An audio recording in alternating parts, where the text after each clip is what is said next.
200-300 फूट खोल खणूनही पाणी लागत नाही। गिरण्यांचा इतिहास हा मुंबईच्या इतिहासाचा भाग आहे। आम्हाला शाळेत शिकवतात का नदी आई असती, पण नदीलाच घाण करायला लागल्यावर काय राहिलं, आई काला म्हणायचं। अशा प्रकारच्या दूषित पाण्यामुळे नाशिकचंच नाक कापलं जात आहे। आपली कुटुंब जीव धोक्यात घालून या लोकांना इथे घेऊन राहावी लागतात। बैलगाड्याच्या शर्यतीलाही परवानगी दिलीच पाहिजे। प्राणीमित्र संघटनांचे आरोप खरे किती आणि खोटे किती याची शहानिशा करायचं आम्ही ठरवलं। आम्ही काय करावं, आम्ही मरावं का वाचावं? कोळशाच्या पावडरमुळे शेतीच होत नाही, त्यामुळे शेतकरी मोठ्या संकटात सापडलेला आहे।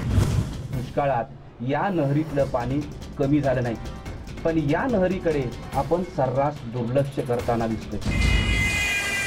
मुंबईला स्वच्छ करण्यात आणि सुंदर करण्यात यांच्या पिढ्याने पिढ्या गेल्या आहेत, मात्र अजूनही यांना हक्काचं घर मिळालेलं नाही आहे।